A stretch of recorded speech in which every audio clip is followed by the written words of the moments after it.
Senator Roberts. Thank you. Electrification is an essential part of the Albanese government's net zero strategy. Electrification consists of taking every device that consumes energy and making it electric. Petrol cars are replaced with electric cars. Gas cooktops are replaced with electric. Gas hot water systems ripped out and replaced with electric. Barbecues, only electric, which is no fun at all. Everyday Australians pay the cost. To me, it's unwise to put all our eggs in the electricity basket when we are reimagining our electricity grid to rely entirely on weather-dependent generation. To the government, of course, such heresy is mere disinformation. I'm sure Minister Bowen is champing at the bit to declare any online critics of net zero as threatening the environment, leading to a ban on disinformation.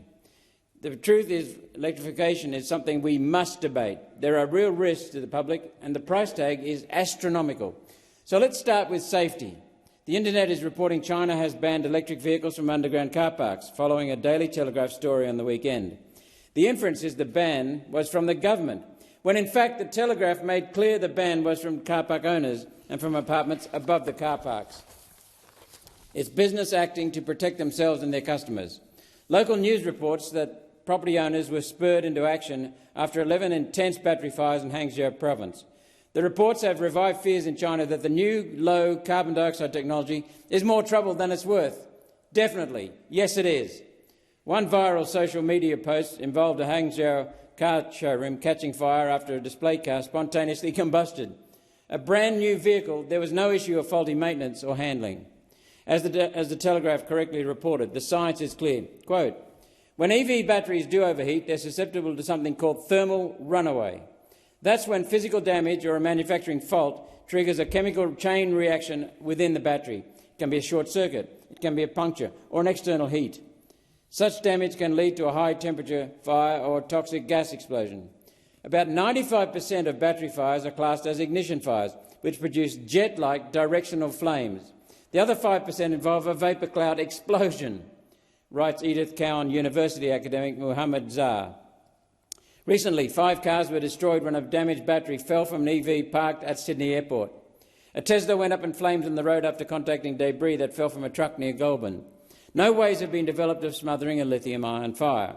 The safest place for an EV is in the open air, where any fire can be contained until it burns out, without destroying the property of others in the process. Secondly, when it comes to electrification, the elephant in the room is cost. The process consists of rebuilding the national electricity grid, generation and transmission. Energex and Powerlink have identified emerging limitations in the electricity network supplying the Brisbane CBD. The power grids in Brisbane and across Australia were not built for our modern population density and certainly weren't built to take the full load of energy that's now required to electrify houses, cars and businesses. They note corrective action is required to avoid network overloads and to avoid load shedding, known as brownout, which is when the power is selectively switched off to houses and businesses to prevent a wider blackout. Smart meters will make brownouts easier, providing the ability for power companies to remotely turn off air conditioners and power to the living areas, leaving the kitchen circuit functioning to keep the fridge on. New houses are being built with that circuit arrangement. It's control. The cost to rewire the grid to convey solar, wind and pumped hydro from the point of generation to the cities, and then rewire the city and suburban grid for the higher electricity demand, has not been costed. I've asked the Minister repeatedly in the last few weeks for those costings, and it's clear none exist. Let me help the government. Visual Capitalist Consultancy has done independent costing showing the cost of rewiring the grid and adding firming, backup batteries and pumped hydro is about 30% of the overall electrification cost, or $300 billion, on the consensus figure of Australia's $1 trillion cost, which I think is about half of it.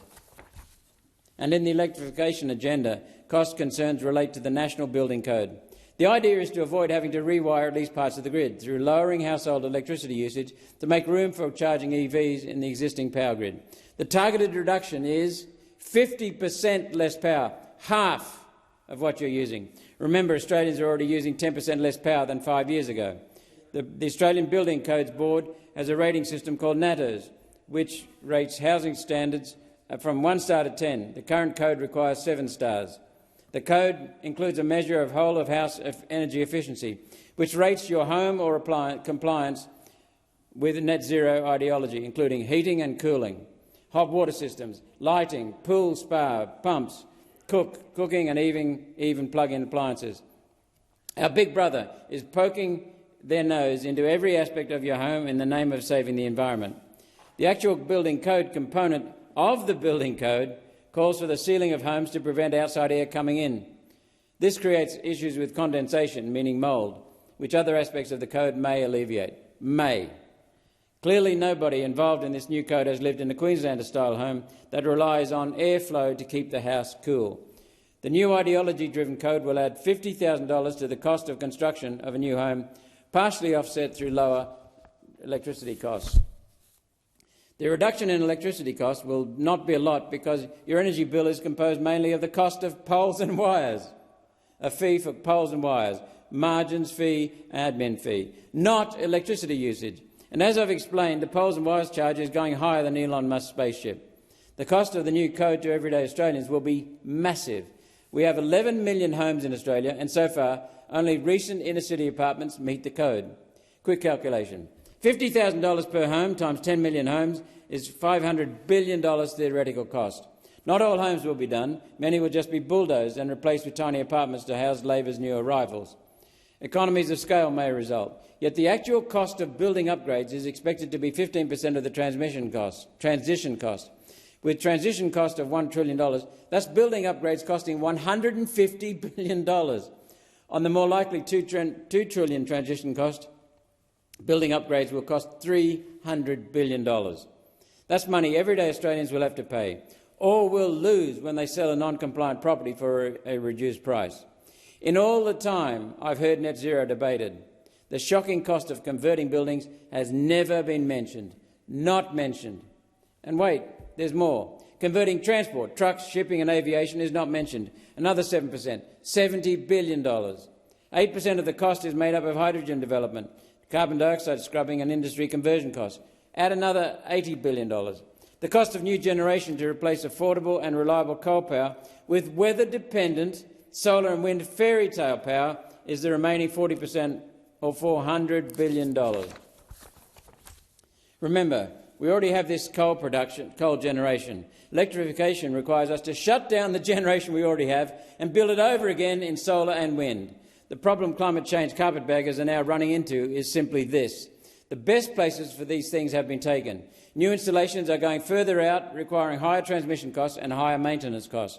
Residents are starting to see the environmental damage caused to our native forests and animals and to farmland. The resistance has started.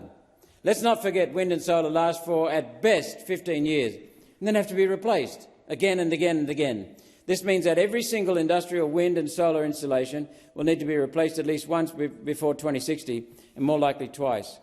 The replacement process will be never-ending. Every 15 years, the whole lot gets replaced again and again and again.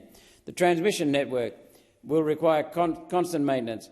Having added an additional 10,000 kilometres of poles and wires, the extra maintenance cost will remain in electricity bills forever. The truth is the public will never finish paying for net zero electrification. The good people over at Visual Capitalist have given calculating the cost of net zero a fair crack based on data from the US National Utilities Council. Their total cost to electrify Western countries before 2060 is $110 trillion United States dollars. Insane. Australia's share of that is currently estimated at $1 trillion. However, looking through the US data, which is more advanced than ours, a cost as high as $2 trillion is much more likely. The costings I've presented tonight are not firm. I hope they encourage the government to come clean with the costings they have to allow for an open, mature debate. One which asks, is it time to walk away and try something else?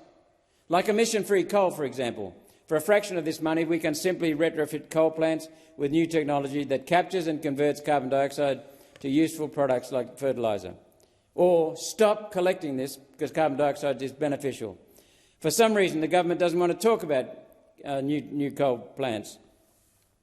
I wonder where is that list of ALP donations again? I suggest journalists go looking. This energy fairy tale is going to cost so much money it's never going to happen. Australia can't afford it. How can Australians who are struggling with the cost of living under Labor afford trillions for the electrification? The further we get into this, the more stupid the idea looks and the more dishonest.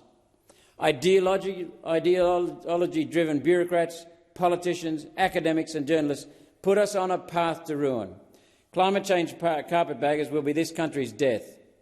The rorting, the boondoggles and the waste of taxpayers' money is just getting started. One Nation will end the net zero electrification scam and make Australia affordable again. Net zero is a scam and One Nation is the only party that will stop it.